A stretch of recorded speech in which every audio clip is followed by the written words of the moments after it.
John Spink with us. He's the director of the MSU Food Fraud Initiative. He's been in this role since 2013. And just a couple of things that I've learned about food fraud from reading his bio is that food fraud research is interdisciplinary. It seems unique because it's really about our health, but also about economics and business. So it's one of those areas of research that bridges academic research and needs to be applied in the real world if it's going to really make a difference. So we're very happy to have you with us. I know you work all over the world, but today our focus is on food fraud in Africa. And John Spink also has a PhD from MSU, so he's one of our Spartans from 2009 in packaging, which is in the College of Agriculture and Natural Resources, and he's published quite extensively in his field, and I'll let him tell us more about his background. That's so great. You're warmly welcome to Eye on Africa. Thank you. And how does this sound all right for you? All right, good. Well, first off, it's really interesting. I grew up around East Lansing and Okemos, and my dad was a faculty member. So it's really odd sometimes because your neighbor or just someone across the hall can just be a local person, but then you realize that they're doing things that are just global. And so I think that's something that's unique about me is I just might be someone from just down the street, less than 25 miles from you, but we all are doing things that are around the world. So food fraud is completely new. And especially the focus on prevention, and that's what I'll cover for you. So I'll also give you a little bit of background because I think it's important to see how I've developed as a researcher to understand my role and our role in the world. And also my real focus here is to try to entice you, to tempt you with this new topic and opportunities with the people that you work with everywhere, from undergraduate student, graduate students, faculty members, anybody. If you're interested in the topic, I'm interested in talking with you. So that's what I'll cover through that today. So I'm in the College of Veterinary Medicine because our food safety program, the graduate online program, is there. So I teach in that program. It really could be almost anywhere on campus in almost any department because there's so many different disciplines involved, and I'll show you some of that. And actually, we've had some discussions with other food science departments, not just at MSU, but around the country, of where should food fraud be addressed as a research topic. So we'll get to that. So our website is foodfraud.msu.edu. There's a lot of information there that I'll show you. So if you're working on a project, whether it's something very short or something very long, hopefully we've got resources that will make you feel very confident that you understand the topic and you can apply it to almost any questions. So that's us. That's me there. So the evolution of me as a researcher. So first off, BSMS in packaging, so local. And then went and worked in industry for 12 years. And a key there, now that I'm dealing with industry and global expansion, is I worked for Chevron Corporation, who's very involved around the world in developing markets. And I worked for 12 years. And the key there is I worked for a general manager at one point, and he was in charge of almost $1 billion. And for Chevron, that's a small part of a $150 billion company. But a key was I was in the room when they were negotiating, expanding a plant, looking at new countries, just that type of interaction. So I understand, I was in the room when they were making these corporate decisions, such as addressing a new risk, something that's completely out of the blue that you never thought of that could destroy your company. That's where food fraud fits in. That's where companies and countries are worried about it. So I've got that perspective, as well as all the way down to being a packaging manager at a plant, where I was just trying to fill packages. Don't tell me why there's some problem with whatever. I just got to get the work out. So there's a really wide range of perspectives there. And then, so food safety is where I am. And then I came back and got a PhD in packaging and finished in 2009. And I say it didn't take me 25 years, it just felt like it. It was really a humbling experience because all of you just came out of some probably incredible high school where you had calculus-based physics and everything. I did not. It was 15 years since I had a test at all when I'd come back, and 20 years since I had a math test. So that was absolutely unbelievable. I thought I was going to flunk out a couple times. It ended up working out. This is exactly what I wanted to do, though, to be in the kind of the area between academia, industry, governments, and really to apply a topic.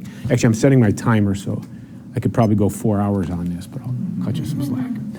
So coming back to I was teaching in food safety in College of Ag in packaging, and I immediately went to the School of Criminal Justice. And the reason that is because the bad guys, or the root cause, is a human adversary. And it's that social science of them trying to seeing the opportunity and committing that. So I was in the College of Social Science, Criminal Justice for 4 years. I'm a fixed term, I have a 5-year fixed term research appointment. And so I was there for 4 years and then came back to food safety because food was the main focus. And so for a while, I've been teaching these anti-counterfeiting classes. My research originally was more on counterfeiting, pure counterfeiting, trademark violations, luxury goods, consumer electronics, and then the food industry just got so focused after melamine and then horse meat, which I'll get into. I did a lot with pharmaceuticals, consumer electronics, and the broad issues. So the root cause, 2 breakthroughs occurred for us in prevention. One is, I mean, there's a problem like melamine and infant formula.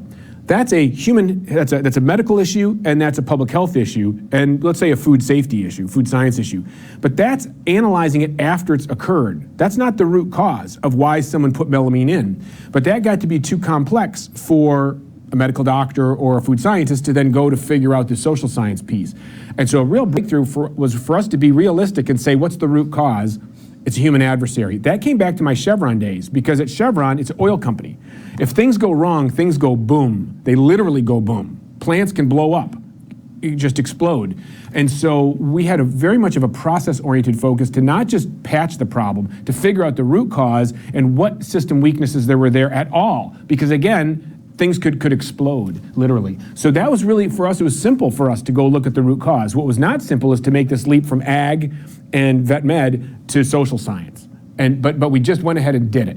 And I was there for 4 years and published widely in criminology journals, so I guess I'm considered an expert, multiple times in top journals there on the topic.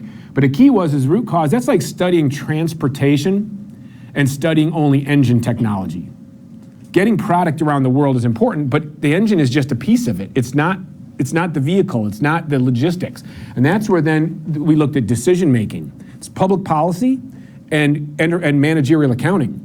Because when I was working for that general manager, they had to take these abstract risks and put them into a financial assessment, because a company is a financial entity judged on financial metrics. They had to convert possible people dying into some number so they could prioritize it. The same with governments, is the governments are still trying to prioritize. Should they do more? Yes.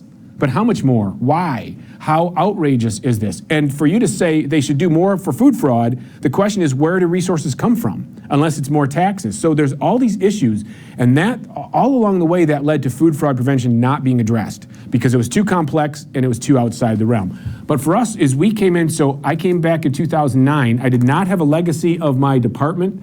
I had not been in the field for this area of study for years. I wasn't trying to get tenure.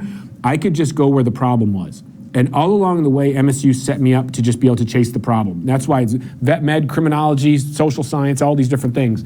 And then my colleague, Doug Moyer, was 25 years at Ford Motor Company and then came back and finished his PhD in 2009. So both of us are transdisciplinary, multidisciplinary people. And that's, I think, a real key is we weren't rooted in a department.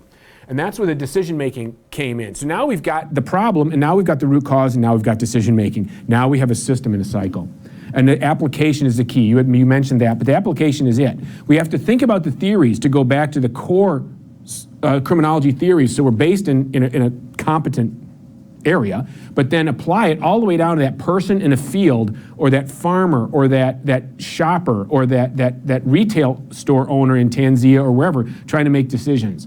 And usually, they want to do the right thing. People generally want to do the right thing, but they're usually in an environment where they may not be able to. And that could be that if one person calls out fraud, that could make an impact on the entire society. Do they trust calling the local police to come in and say your neighbor steals a goat from you? Do they trust that the police to get that goat back? And then what are the ramifications in that society beyond that? That's where the application comes in, and that's where things get really complex. Unless you don't make them complex, go back to the root cause. And that's something we've had to do, and I think that's back to the corporate piece, is we had to make decisions and be very logical. So really it's immersion. We're immersing into the problem. We're not in any discipline, we're in the problem, and we go from the problem outwards.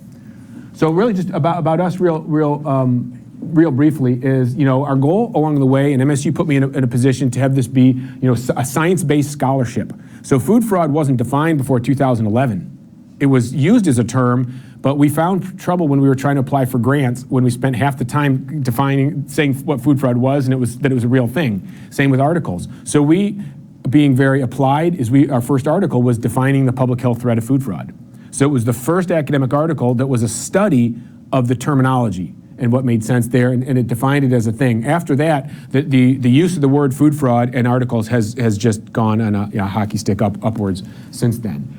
So that was a key that MSU put us in. Well, so we have a lot of scholarly publications. Actually, May will be, I just finished the first textbook on food fraud prevention.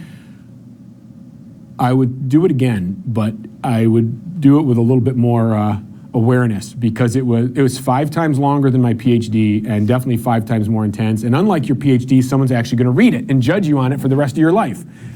Maybe I don't know if that was good to say about PhD programs. But the key there is that this is a textbook. This changes things because now there is a defined field of study. It's based on key learning objectives. It covers the entire spectrum, not just how to test different things. That changes things. That was a big goal, and that's a big milestone. Since I've got 9 publications accepted or in press just this year alone. Things are really cruising along there, and over the last 5 years have 15, and my Scopus index is going up. So a key from the academic side is you might not know about it, but scholarship is being done. We're leading a lot of it, and it's starting to ramp up. And the key is we're at the very beginning of this. So we have an opportunity to write something about Africa, and it could be the definitive piece forever. Leadership, so Codex Alimentarius, the World Food Code, involved with them.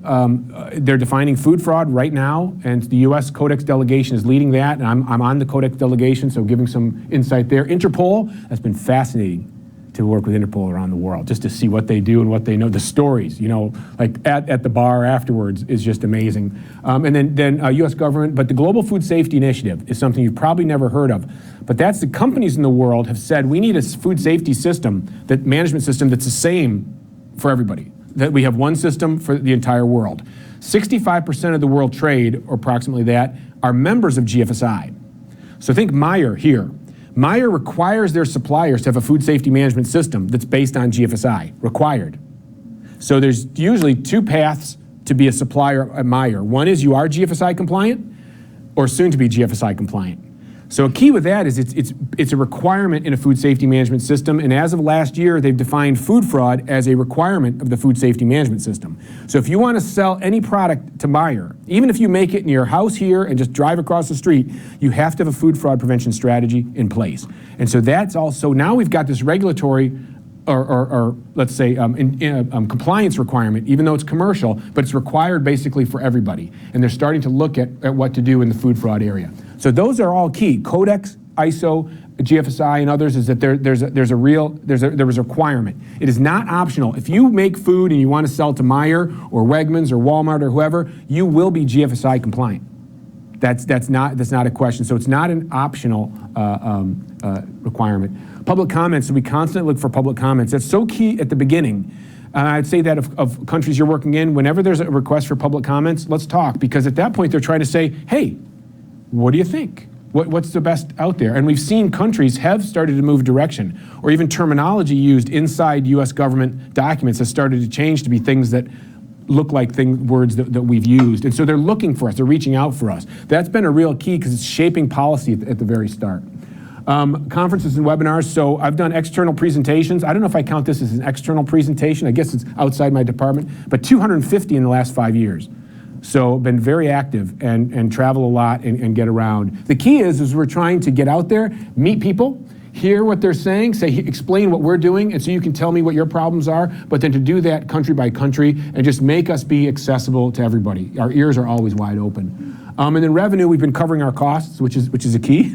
And we have a couple things. We do have industry has funded us in a think tank, gift membership. That leads for us to be able to travel. Like Codex and ISO don't have travel funding.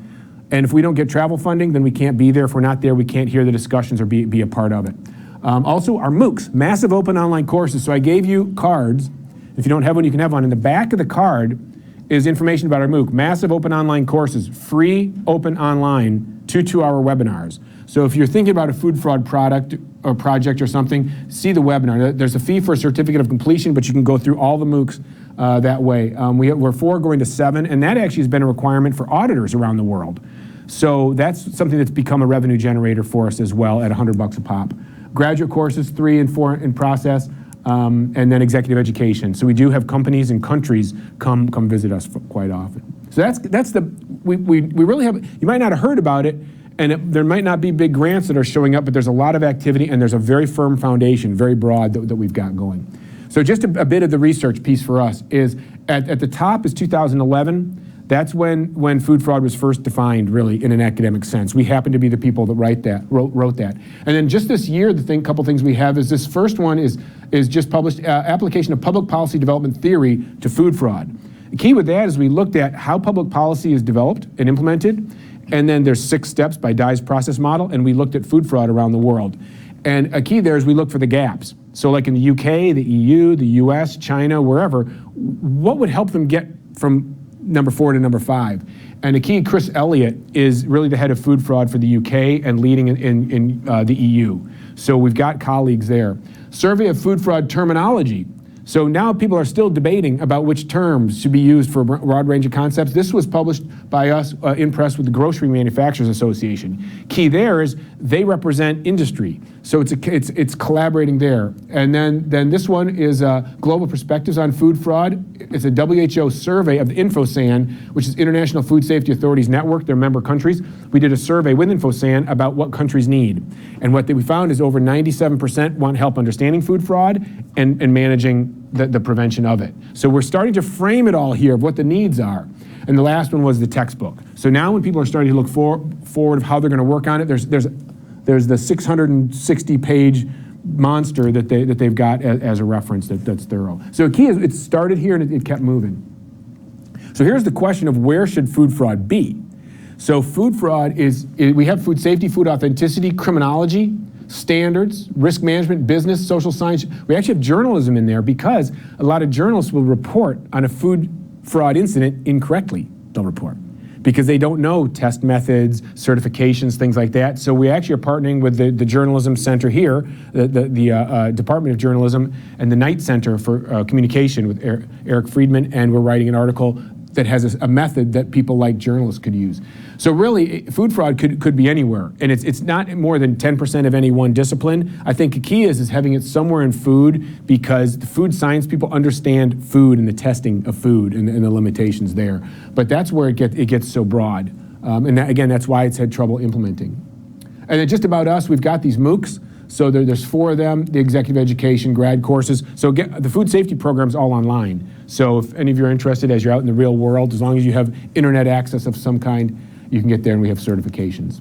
Resources for us. So again, if you're looking at background for a project or other people in the space, we have our MOOCs, which are open access to anybody. They're optimized for sell. So if someone's in another country and looking at it on their mobile phone, we have 2 to 4 page primer documents. So this gets to be a great quick overview for people. We have video library. So things like this will then be a link in the library, and those are all YouTube or on MSU Media Space in case there's countries that don't have direct access to YouTube, in our graduate courses. Just to give you a point about the impact, that a couple things here has been presenting to Codex, National Academy of Sciences, and National Science Foundation as well. People are starting to ask, what is food fraud? So we've got a little bit of an entree there to start defining it for them as well. And then countries, it's been phenomenal to travel around the world. I will admit that when I went to work with the Nordic countries, I had to get on Wikipedia and figure out which were the Nordic countries and which were Scandinavian. I realized I was using the words incorrectly. I didn't call the Dutch the Danish though, so I did get that. But around the world, it's been interesting to really collaborate. So to start to look at Africa and food fraud and really developing countries more broadly is a project that we did. We're at a conferences and met the Nigerian FDA, the NAFDAC, and they were working on combating counterfeit medicines. And so we heard about what they were doing, and it was really fascinating because it applied this whole idea of the criminology concept. So this is not food fraud, but this is working in Africa with countries as well. And there's us, but here's what we did is we then took it to an academic article. Everything we do, we try to publish an article first, because that gives us a foundation. Like our MOOCs are all based on articles first. We've got posters on it, things like that. So a key is that we've started to work with governments there, haven't been there, but interacted with them around the world, and then they're applying what we learned from the counterfeit medicine side, they applied to food as well. They had a big problem with tomato paste that was different specifications, and they actually applied these concepts to that, and they've reduced food fraud in the tomato paste by a big amount. So there's some interaction there. What I did say, I looked at the picture after a while. I think I'm going to have to update that one since it's been a little different over the years. But so that was us a couple of years ago. But so there's a base in Africa. And then when we start to look at Africa and food fraud, there's bigger issues than just the commerce. And so we've come across this idea of predial larceny and agricultural theft. So predial larceny being of the land theft, that's a term used more in the Caribbean. But we're looking at this topic, we stepped back to think about the bigger issues, which is food security. And there's all of a sudden these issues kind of revealed themselves. I was in Trinidad working with the government there on food fraud, and there was these presentations about theft of agricultural products. And we realized that that's happening also across Africa, but this started to be a big aspect of food fraud that we hadn't really considered. So we had to step back and look at food security. So I'll run through a few things just to remind you what's in there. Now you might have this idea, think, well, I know all about food security, but it's important to go back and look at the foundation. So food security and food insecurity, we first looked at USDA, partially because they're funders of a lot of activity, and the food insecurity is that not having enough adequate food. And they talk about hunger and different levels of hunger. It's important to understand that people are desperate in different ways for food. They're food insecure in different ways. So we looked at that first. And then we looked at this whole idea of increasing food security. So USAID calls this the Feed the Future initiative, the strategy to help partner countries accomplish the following. And we think about it, what we found is a lot of people think about food security and think they know a few parts of it, but we're looking broadly. Strengthen communities, reduce hunger, increase the exchange of ideas, that's okay. But the first one was production, improve agricultural production in markets and create new opportunities for food security and prosperity. That's more than just having food to eat. That's being able to produce enough food for you to eat.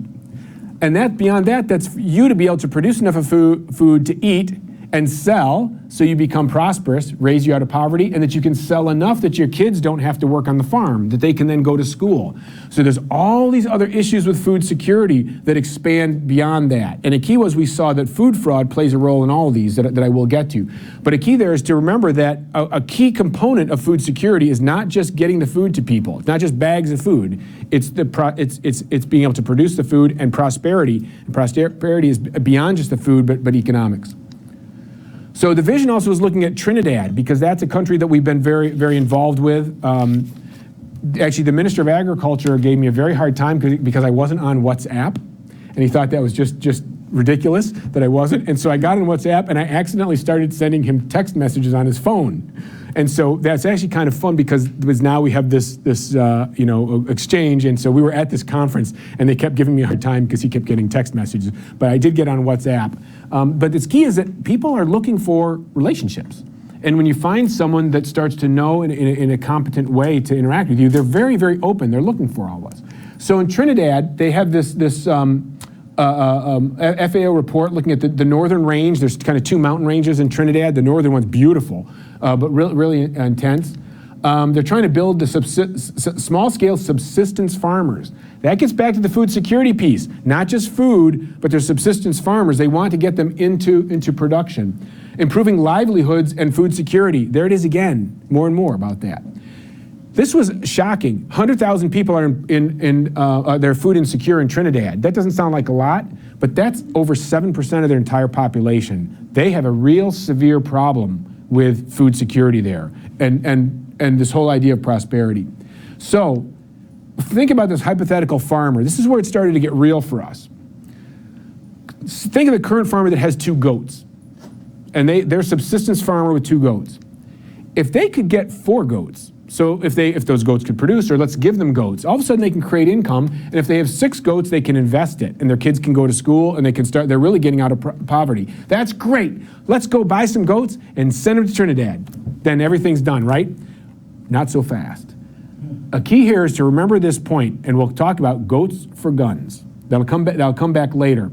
It's one thing to get the goats to people, but it's another that those goats are prosperous, that grow and live, also that other people don't steal them. that undermines the whole system. We could send 10,000 goats to those 100,000 people in Trinidad, but if the goats just get stolen, then it's been a waste, pretty much. So we have to think about the entire system. So think about goats for guns, which we'll come back to.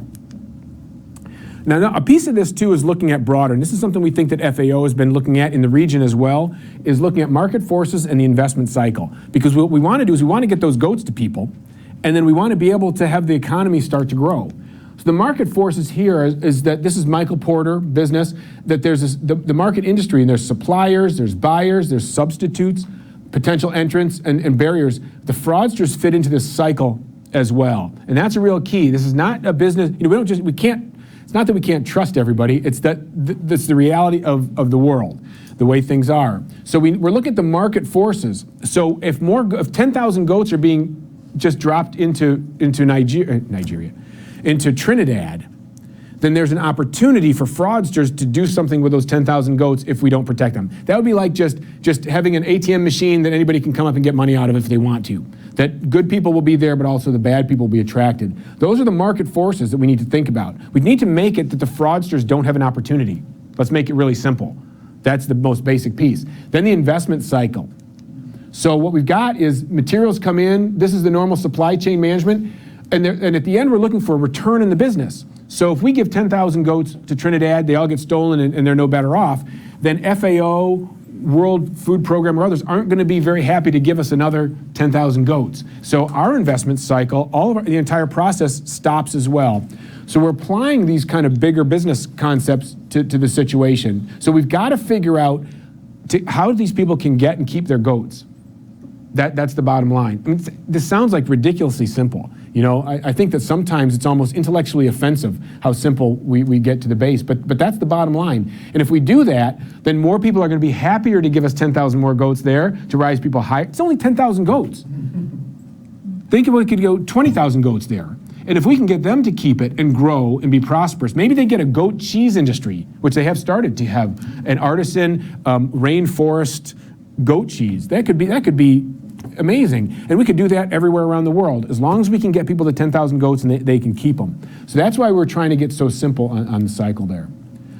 That's where we ran into pre-deal larceny. So the presentations there were people talking about pre-deal larceny. So that's a term used more in the Caribbean than other places, but it seems to fit.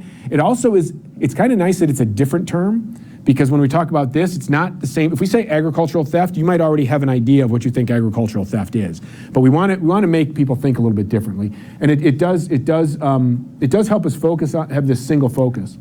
So this is actually a report by FAO, and pre-deal larceny. This is actually a term from Roman law, being or made up of land or movable property, profits therefrom. So that's the base of what they use. FAO's definition is broader. So the theft of products includes the theft of agricultural equipment.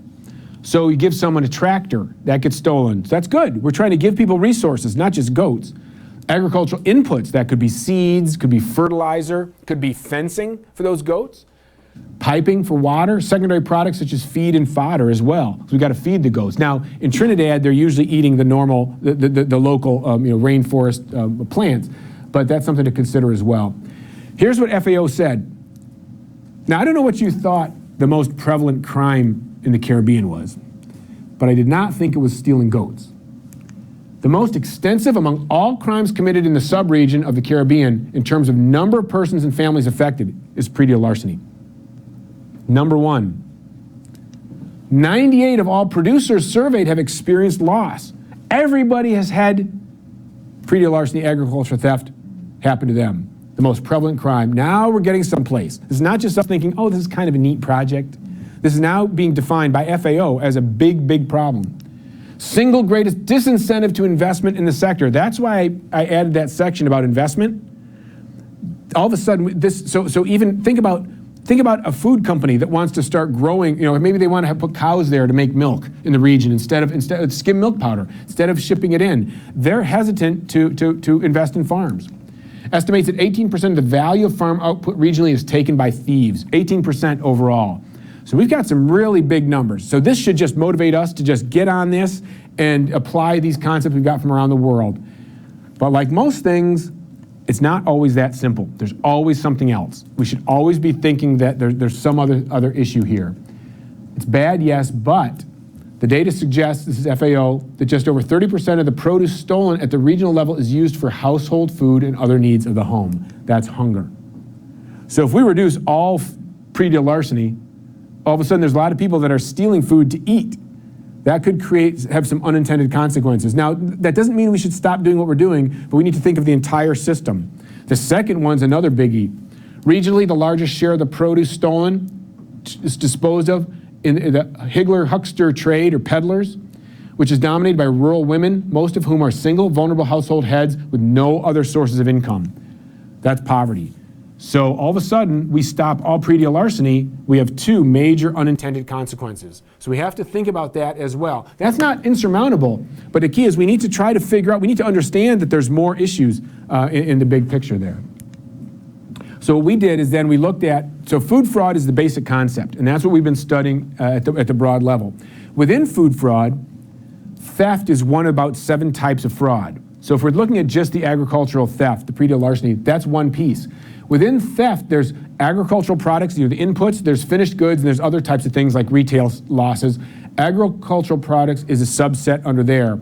Once we get to agricultural products, now we start to define the different types of theft that goes on. It's one thing if it's on a farm, but it could be in distribution, it could be in storage, it could be the equipment, but also we add in here aid.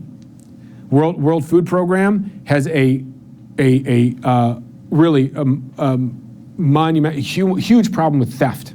That entire truckloads and things will get stolen in the marketplace, and there's a lot of problems that they have there. So that could be just bags of food, and that could be other types of gifts such as equipment. So now we've got all the way down here to define 3 separate types of this fraud, of how it occurs and where. Once we get to this point, we can start to apply criminology theory very specifically. Because again, a product in the field is very different than product that's in processing or distribution, very different than retail, and very different than that whole other market of World Food Program sending things in. And this is why we need to deconstruct it down to the problem for this type of fraud. Now, it is absolutely, nothing surprises me anymore. Now, I'll chuckle, but nothing surprises me of the types of things that occur. 4 million pounds of citrus fruits stolen in Florida. So this is not like it's happening someplace where, a million miles away. This could be truckloads, it could be stored product. Also, the walnuts in California, what happened is a farmer got all their seasonal workers out, they went to their walnut grove, I guess their walnut groves, to harvest the walnuts. They were gone. They were off the trees.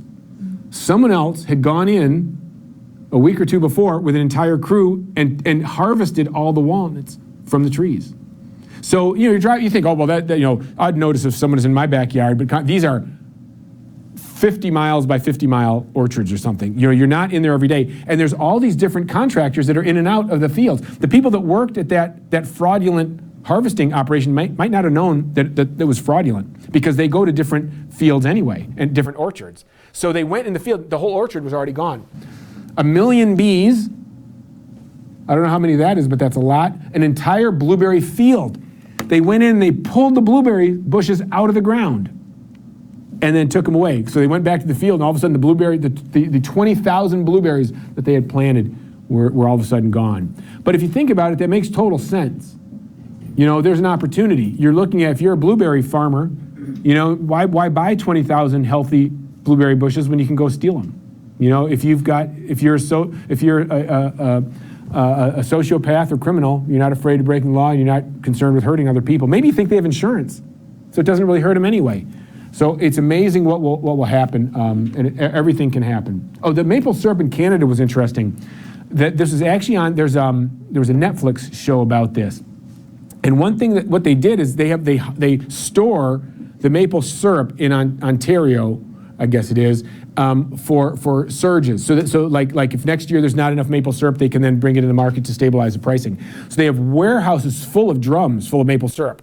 What someone was doing is they were emptying the drums, refilling them with water, and stealing them right out of the warehouse. And so they went in, and the way that they noticed it is that some of the drums were rusting, and they shouldn't rust with maple syrup in them, but with the water, the drums weren't made for holding water. And they found that, and it was like over the course of 7 years, they stole 30,000 or 3,000 tons. That was like 30,000 drums. So it's not like they went in and just took a truckload. So it's been absolutely amazing. So Trinidad is interesting, and this is great to have with the Nigeria product, but specifically with Trinidad is to have a real example of it working. Because things have happened, and so we can, if we talk to anybody else or in a grant or something, we can give the Trinidadian example. So there's us there with the minister and agriculture. They had this report, an inquiry into food fraud in Trinidad and Tobago, and the key is that they came in late to this because they were then looking at the best practices that were out there, and what they did is they focused on a review of the problem, need for a definition. So that was something that's more modern. People kind of assume that they already know what it is. They conducted a countrywide assessment, which we led. So they have a food fraud vulnerability assessment for the entire country. Then they consider their needs. They don't just act and then go back and assess it. And it's very applied thinking and very proactive, and it begins with lessons learned. So Trinidad is in the process of still implementing that, but at least we've got a best case there. So to just kind of step back, I've talked through a lot of these things real broadly. Food fraud is intentional deception for economic gain. Now, some of these things should be completely logical now that you've heard the first half of this. But that wasn't a logical definition. There was debate on which term should be used and if that was even a term. Over time, that's not a definition. And now this is a term that's really universally adopted. Codex has definitions coming, ISO, the food safety management systems, and others. The motivation is economic gain. A key concept that we need to talk about is food defense. Food defense is using food to harm people. That's putting poison in with the intent to harm. Melamine was not put into infant formula and skim milk powder to harm people. It was put in to deceive the protein quality tests. That was not intentional. It's a whole different thing if people are going to put things in to try to harm people. But we have to separate that because the motivation is different. If someone is trying to harm people, they want to be found out. They want people to get sick. With food fraud, if they're good, they didn't want to put that much melamine in the product. They wanted to put a little bit in and keep selling the product. So that's a key with food defense. Another reason why things haven't been really focused on is that there's always an economic threat, but there's not always a public health threat. When there is a public health threat, FAO, InfoSan, USFDA, others all work together to deal with the public health threat. When it's done, it kind of goes to someone else, FBI or something else. And that's where industry was more concerned and acted because of this vulnerability. There's always a vulnerability. Now with the standards, they have to address food fraud because it could, even if there was something in there that wasn't harm. Horse meat was in beef in the UK. That didn't cause public health harm, but that was not right, and it led to recalls. And that was an impact on industry. That actually was an impact on the British economy because people stopped buying food.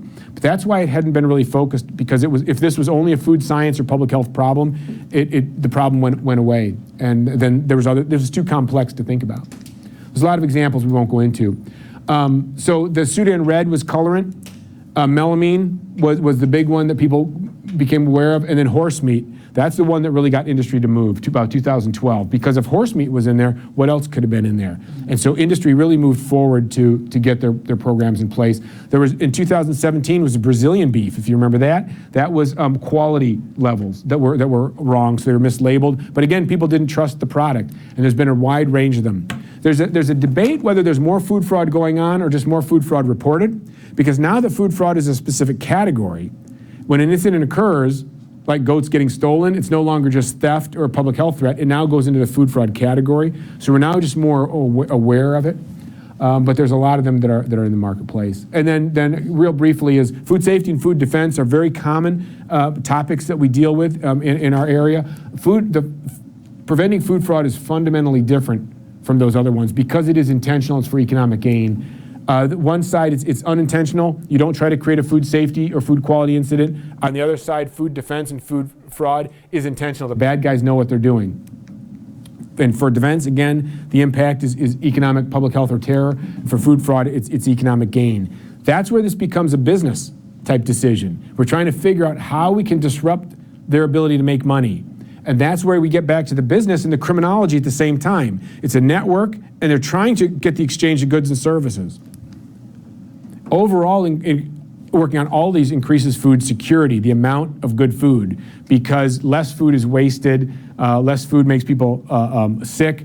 The farmers are motivated to produce more. We're motivated to get better farming methods in there. So working on all these does raise food security as well. And in the supply chain, it's, things are coming in, going out. There's issues outside of the supply chain, like contract manufacturers, and outside the supply chain, counterfeiters. So we do have to look at the whole supply chain. And then at the end is really the whole idea of humanitarian aid. That's kind of a completely different path. But that's such an important one we have to consider, because the bad guys are looking at all types of crime, not just cows, not just whatever. And then this is where we get to the situational crime prevention. So this is literally crime science 101 of looking at the root cause of crime. And you'll see here the crime opportunity. This is like the fire triangle: heat, oxygen, fuel. The more you have, the bigger the problem. We're trying to reduce it. Victim, fraudster, and guardian hurdle gaps. If we start to help people protect their goats, then we're helping them being guardians. We're reducing their victimization as well. So this is crime science to think about the problem. And beyond that is to look specifically at goats. This is where it started to really make sense for us, is that this is called hotspot, hot product analysis, is you look at the entire supply chain. So we give the goats, let's say, someone grows the goats, then they try to take them to market somehow, either the milk or the meat, and then that gets into retail. You have a problem when all of a sudden if the bad guys steal it. So let's think about this as the theft situation. We give the goats, they grow them, they get stolen. What do the bad guys do with them? Now we're getting somewhere. Do they slaughter them? Then that's just meat. DNA. You can identify a specific goat, a specific person by your own DNA. We could do that for goats. But if they're selling them live, then maybe we have a regulation that they have to have 2 RFID tags, 1 in each ear. So all of a sudden then, if I give you 10 goats, it's assigned to you. If we require legal commerce of goats to require 2 tags, and you can't just cut off an ear and say, oh, it got bitten, it fell off. You've got 2. All of a sudden then we may be able to disrupt my ability to steal your goat and sell it. Now we're getting somewhere. And what we do then is we look at these, if they're crossing countries as well, how the transaction occurs, and then there's these paths along the way. We look at the nodes and paths. This is where we believe that applying the criminology theory can disrupt it, because we're understanding how it occurs. And what happens is, a lot of times in Trinidad, they're only 11 miles from Venezuela. There's a lot of smuggling. Guns and drugs are coming across, and then they're getting in the Caribbean, and they're being distributed across the Caribbean. This gets to be a national security issue, homeland security for them, but national as well across the region. What they find are happening is people are stealing product, trading them for cash or guns or drugs. But the key is that's the goats for guns concept that does happen. And so now we're looking at this node is we give them goats, they grow the goats get stolen, they get exchanged for guns, and at the end, now we have a whole different path to worry about. So that's where it starts to get real, and that's where also we're able to frame this into those countries' bigger issues. This is not just about being nice to people or things, or sharing, being better sharers. There's now some real security, legitimate, true security issues. And but we're applying these concepts that they understand in the criminology piece. And just as a background, you can have the slides. There's a lot, we've done, I guess there's 7 criminology journal articles there, so we have a lot of background. It's not just like something we sat over in the International Center and made this up. It's based on a lot of background. So when we look at the problem, to step back, so now you're becoming experts in this whole, we call it PLAT, predial larceny and agricultural theft. Starts with that fraud opportunity. It's all about the fraud opportunity. So we're thinking about these overall, food security or gross domestic product, because ultimately you'd like to give them enough goats that they can become prosperous, their kids can go to school, they can start to pay taxes, there's infrastructure, everything starts to grow, it's a wonderful place. GDP and food security. And so what we're thinking about now is just this agricultural product that's a goat. The value could be milk. At this point, let's think about the milk, not meat. The product is the live goats. The problem is they lose goats. Theft. And the type of fraudster could be the neighbor, could be a gang, could be regional crime groups, and that's something that's a big problem in Jamaica, especially as farmers are getting kind of taken over by gangs. And then that's very violent, and the farmers give up and leave the land. So we have to look specifically what's happening. And the challenge is, if I steal his goat, he wants to say, that's my goat.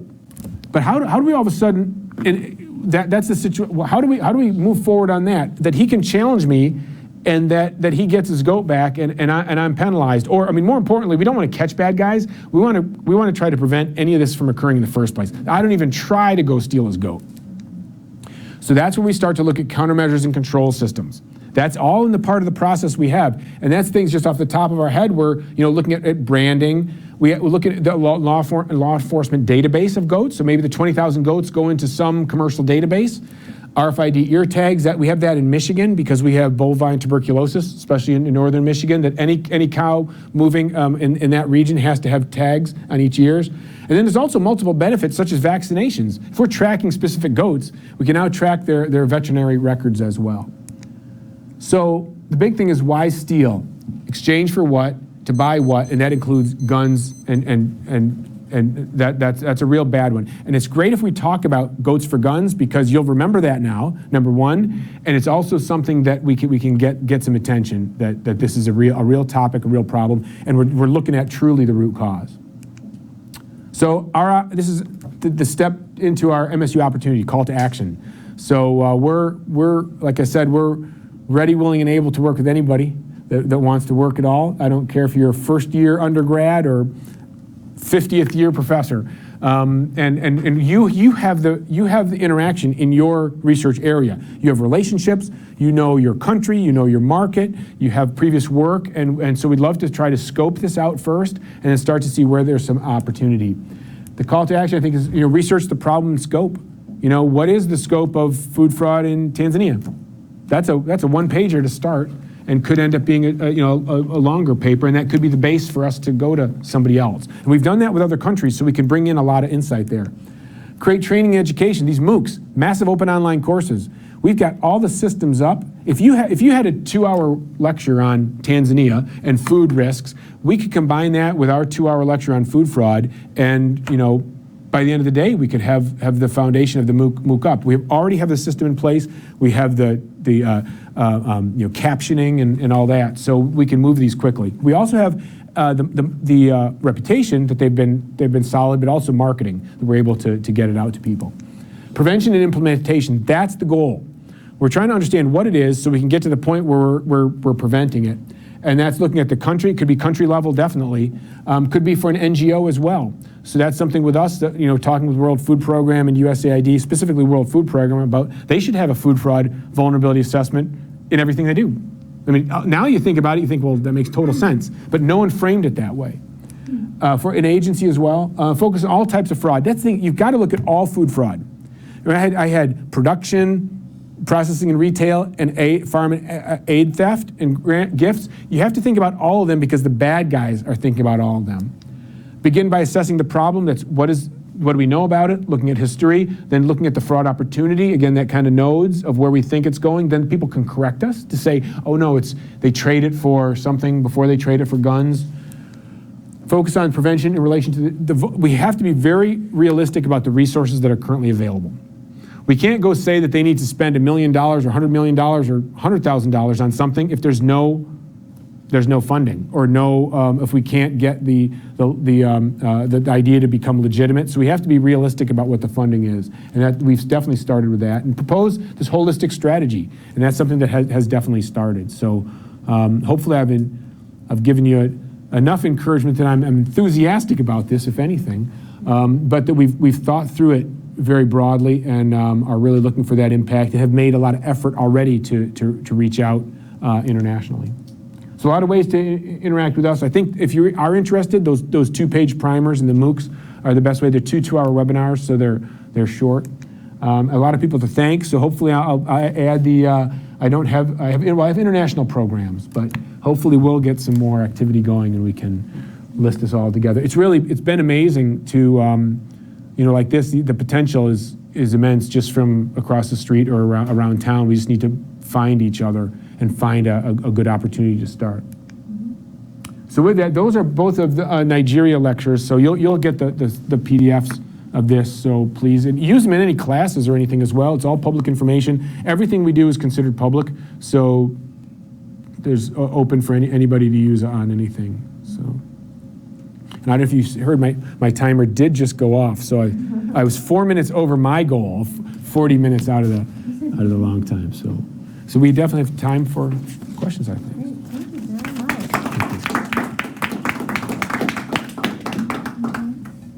Thank you so much for lots of provocative ideas and suggestions for future research and cooperation. So we have time now for questions or comments.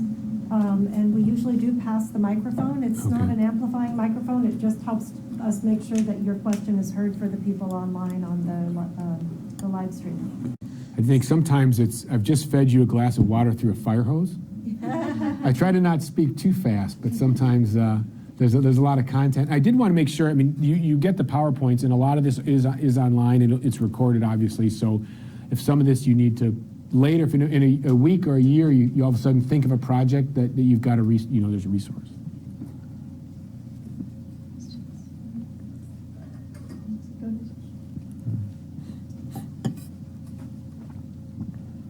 Thank you so much, Doc, for your presentation. I was wondering in regards to issues of sovereignty, right? And a lot of folks get very territorial about their jurisdictions. I wonder how easy you found it to work with, say, local or law officials on these things who may feel like we're already working on this and these things. Yeah. Well, that's what we have to do at the start is to consider the entire system. And that's every single aspect of it. And a big question that we have is, so in a way to think about it is, does that local farmer, can they rely on the infrastructure to protect the goats on their farm or not? We're not judging anything. We're just saying, now maybe there's family relationships or other things like that. Maybe there's repercussions. Maybe there's gangs. And so we do have to consider that. Once we consider that, then we're trying to prevent this from occurring in the first place. That's the goal. We are not trying to catch anybody. It gets very uncomfortable and dangerous and inefficient, actually, to try to catch anybody. So the bit about sovereignty is really important, and that actually has driven us at the very beginning of our research to try to even kind of avoid that. So if we do, the other thing is that if we say that we have a project with FAO to do this in Trinidad, the thing that we'll do is we'll start to roll it out, and we'll tell everybody, hey, come on in. We're going to talk about helping the 100,000 people with poverty. Next year, we're going to roll out this project. Not now. And the key is, would we like to catch all the criminals now and put them in jail? Yes, that'd be great. Someone else works on that. Our goal is then to look at, realistically, with the resources we have, prevention is very effective. We're looking at 1 year forward. And hopefully we do things that fundamentally change the market. Remember that the market forces and the investment cycle, that we fundamentally change it at that point. Now, it's not fair if someone has made a lot of money between now and the end in that year, but we'll start with what we can start with. So it's really critical to understand all those pieces. But the thing is, if we're not catching people, then at least we're working from that point forward. So, is there a question? Is that? What countries do you work in that you think that food fraud might be something that you've been aware of? I would even ask. So, any familiarity? The Caribbean. Okay. We'll hand it over. Yeah.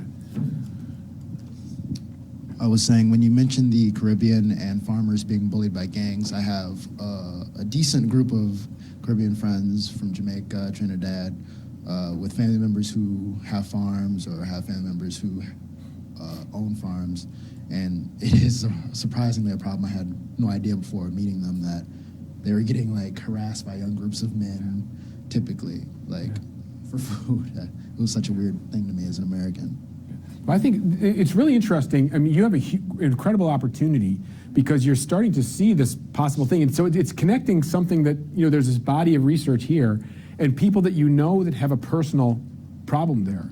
And so, at the very beginning to even start to learn a little bit more about that. Now, one thing, like with sovereignty, the thing we have to figure out, we need to be very careful because if we start to do things that identify who the bad guys are, that can become very dangerous for a lot of people. So from the criminology standpoint, we have to be very, very careful. Early in my PhD work in the School of Packaging, I mentioned that, and they're like, oh, come on, you're reading too many Robert Ludlum, books or things, but it's for real.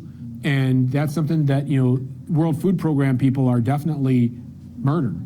in the world. So, but the key is to start to think about those questions, and what a great opportunity to see. And the thing is, this hasn't been done in any one of those countries yet. It's just new. So you could be the person that presents, pre-deal larceny, agricultural theft prevention to that region. We can't be everywhere, and so it's really looking for people that have an interest just to start.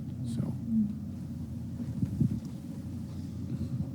Thank you for your talk. So thinking about outside of the Caribbean context, where you mentioned drugs and guns being one of the places in which this theft is converted into, and then obviously the influence that may have financially and otherwise.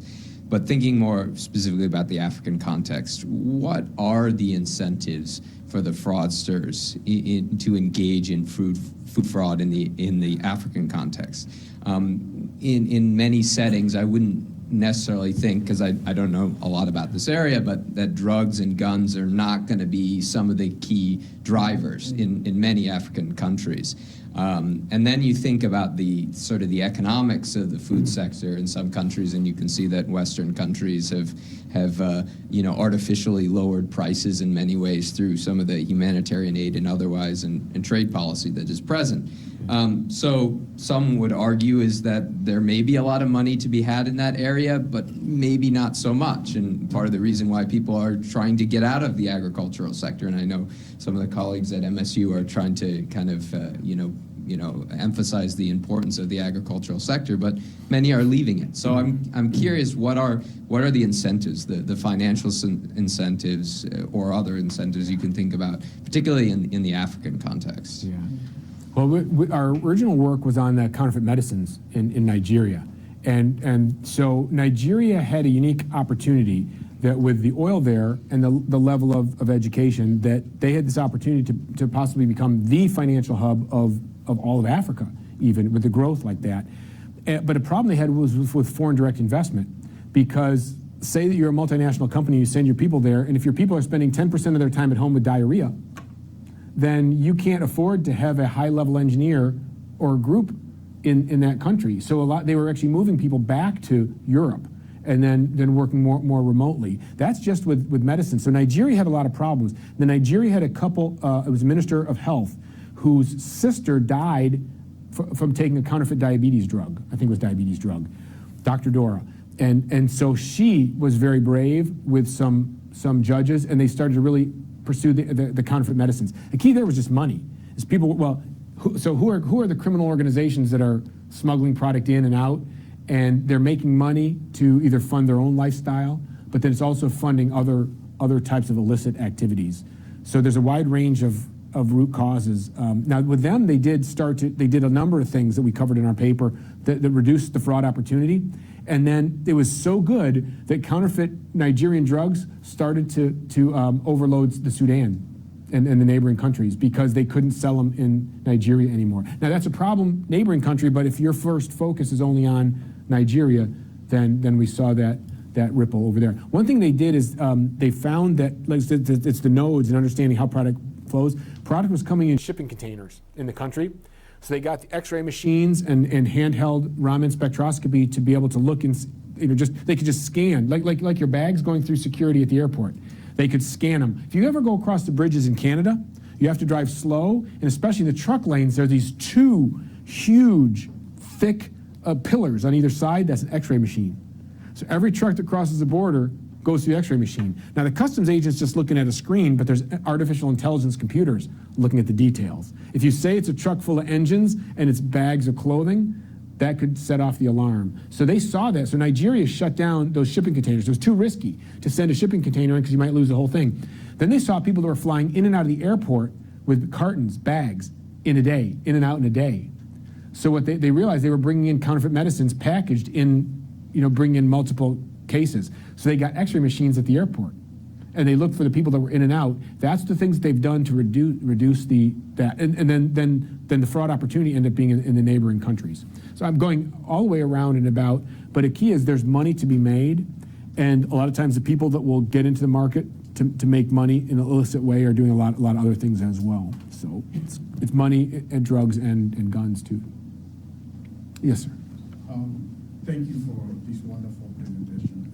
My question kind of overlaps with his question. It is about Africa. I mean, food fraud in Africa, it can be really, I don't know if there is even a definition of it. Mm-hmm. I have been working in sub-Saharan Africa.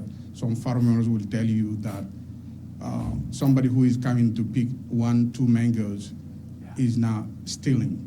Yeah. He's probably hungry. That's okay.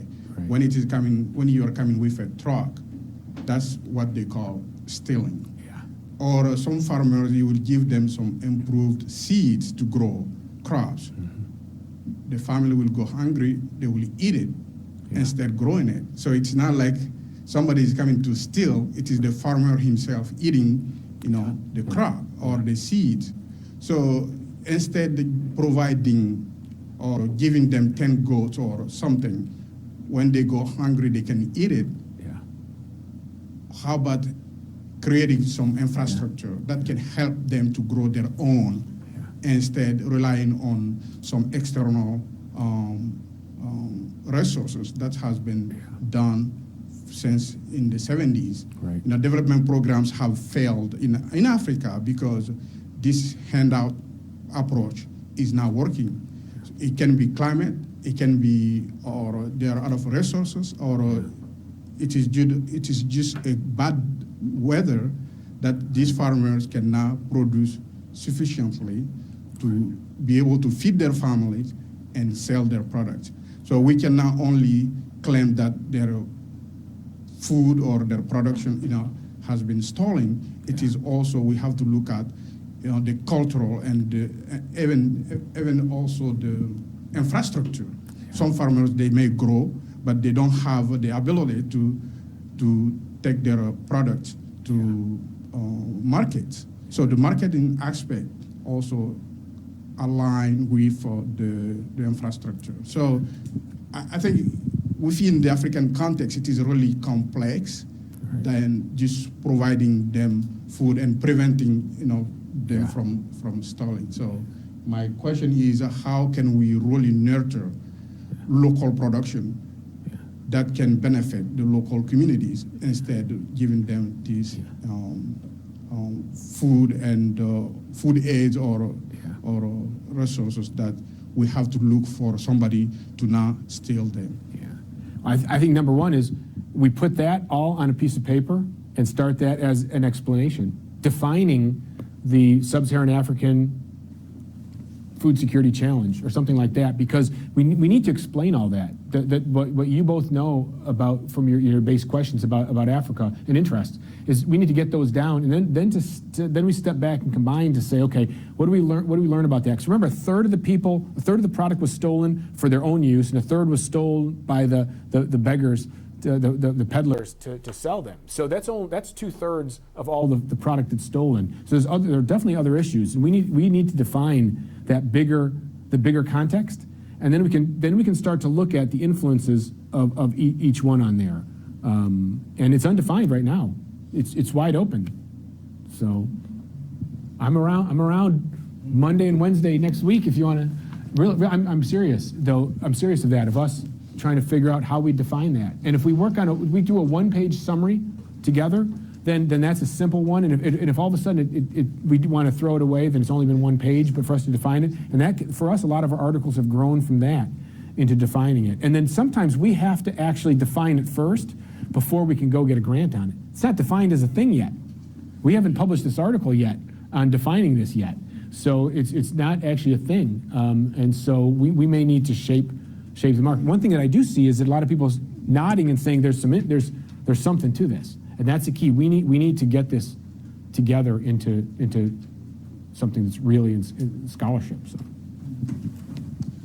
Well, I was about to say something similar. I think from what I understand from your presentation, this is such a new field, and you're starting, which I really admire, from the recognition that it's not the same in every cultural context. It's not the same in every country. Even from community to community, even within a community where there's inequality, one part of Lansing might have one set of conditions that affect food fraud, and another part of Lansing might have another set of conditions. So what I hear you sharing with us is really an invitation to collaborate together across disciplines, across world regions. And, you know, as the Director of African Studies, you know, you're in the right place because we have a lot of great people working in Africa, but we also have a new initiative, which is the Alliance for African Partnership. And so my hope would be that we would have the opportunity to cooperate with African universities and African scholars and work together across disciplines, but with our African colleagues. And there is a need that you've identified, and I think that would be great. One of the things to think about from my perspective popped out when you talked about the women going to market. And I think just for all of us, I liked that distinction between hunger and poverty, that you can steal food to fill your belly, but food fraud might be something that gives you a commodity that you could sell. And distinguishing those two seems, they're interrelated, but that seems productive. And one other thing just to add for the African context is just changes in demography. Just to put that on your radar as you're working with people who are interested in taking this up, the young people in Africa, that's one thing, but there's also an issue of aging.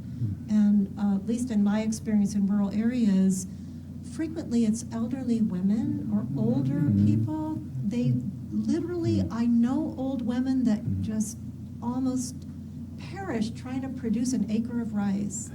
And somebody will come in the middle of the night and take, and that's their only food for their subsistence, and it breaks your heart. So I think that's where the social safety net that cares for elderly, or those women are often not, they don't have their extended family around them because they may have gone to town or gone to school or something else. I think looking at, again, you know, not just different countries, but different contexts, but even within a family, inequality or different vulnerability might be, for the African context, I would think that might be something to take a look at.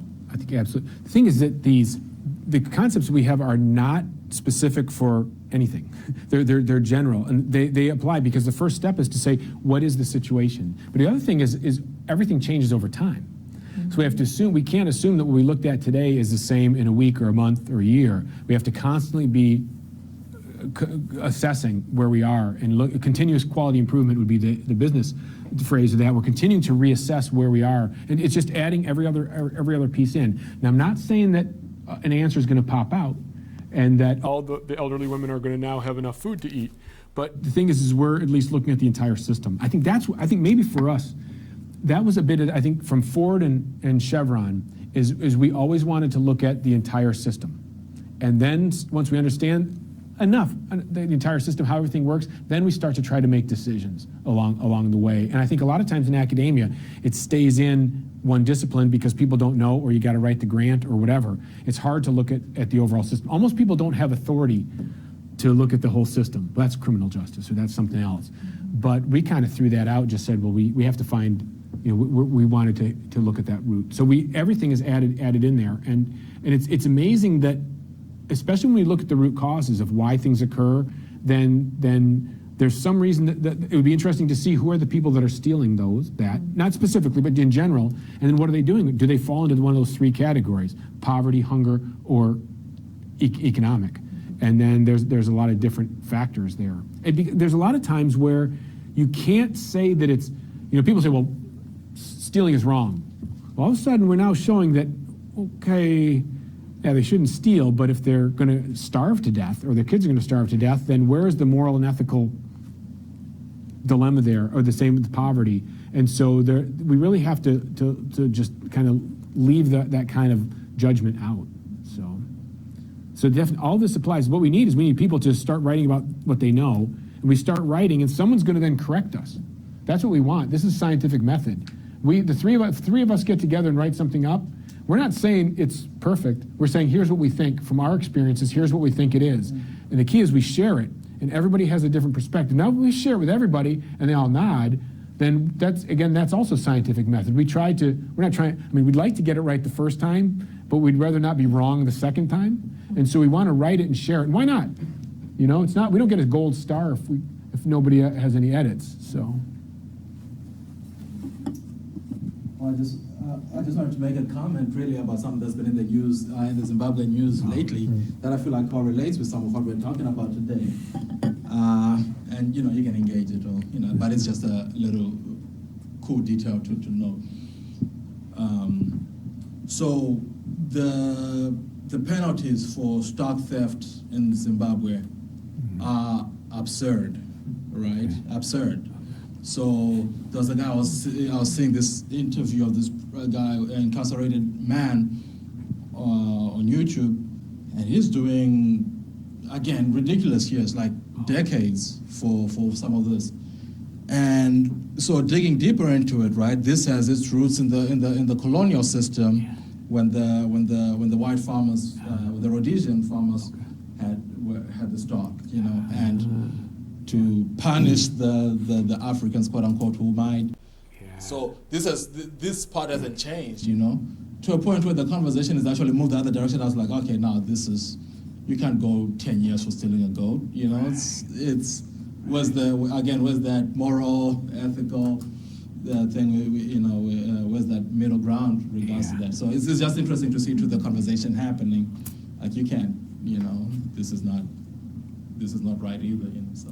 That's a huge, early on with the counterfeiting piece, we looked at that to say, can we rely on law enforcement to prevent it? And there's so much going on that you run out of prison space, and you run out of, like this, but then at the same time, that woman's gonna starve to death because you took an acre of rice. So, what is the right justice? But it's only 10 bags of rice, but she's gonna die. And so, but the thing is we found ourselves getting to so many of these crazy discussions that we gave up thinking about that. So the thing is we're trying to prevent it from occurring in the first place. Right. We don't want to get to the point that we're trying to, if you get to court, you lost. You have to sometimes, but you really have lost. That's not the way to go. It's just too ineffective. Now, if someone else wants to do that and get $1 billion to review the Zimbabwe market for that, then they can. But for us, we need to move now, and that's the key: is prevention. That we want to point that person doesn't try to steal the goat, and she gets her food. And so we really have to focus on prevention. It's just too complex to think about all those other things. Too dangerous too. So we'll never have enough. The thing is say, well, like, what about fraud? Well, it's not like, it's one thing, I guess, if someone would walk in this room with a gun and take all of our laptops. It's another if, well, what if someone wasn't a part of this, but they took a slice of pizza? Where is and the thing that'll ask people, so I was with a head of food fraud for an entire country, a European country, and he said, it's outrageous. Industry needs to share more money. They're being unethical, or they need to share more of their information. Everything they know about suspicious activity, they're being unethical. They're saying they're enabling this, and it's terrible. I said, no, hold on. What's illegal? What do they have to legally give you? What would be ramifications if they gave you information? Would you have to act on it, or would there be recalls, or is this a reportable incident? He said, oh, well, it's unethical. I said, okay, hold on. Let me think of a different way. How much over the speed limit do you drive on the highway? And he said, well, I've never been in an accident, and I've never had a ticket. I said, okay, hold on. You're the head of food crime for the whole country. And you just told me that you with driving over the speed limit, just because you didn't get caught and you didn't get in an accident. So where does the actual legal limit come into your decision making? And he's like, oh, no. Oh, that's different. I said, how's it different? Different issues, different situations, hunger, poverty, different things. How is it different? And I said, we're out in a public setting at a big bar. And I said, lawbreaker, and he got embarrassed. But he realized that okay, let's be realistic here. It's hard to have a real firm judgment. And you get into then what has been common practice over the years, what's common practice in the industry. Because if you're the only one, if every one of us is cheating, say every one of us puts 1% or 10% water in the milk and sells it, and you're the only one that doesn't. Well, that's great for you. You feel very morally and ethically superior than us, but you're making 10% less than us. That's 10% of the profit. And so all of a sudden, you're disadvantaging yourself and your family. And so that gets to be the social anthropology of what's happening in the culture. So we have to understand how that works if we're going to try to turn it the other way. I find it fascinating, just to think about those pieces and to think about it's really about the individuals and how to enable them or the government officials in their environment to be able to do the right thing. We need to enable them from that.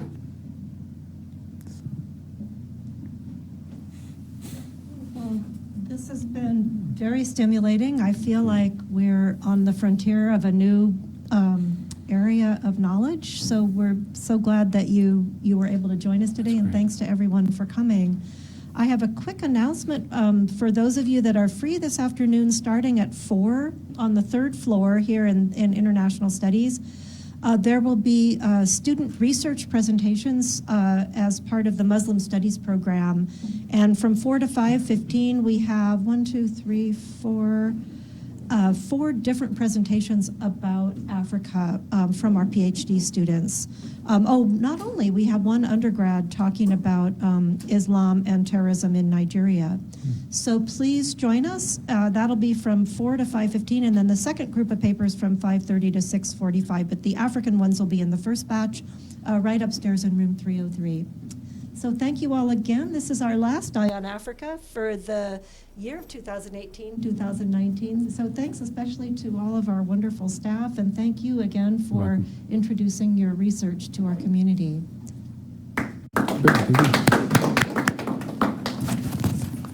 Or if you didn't sign in when you came in, please do so here.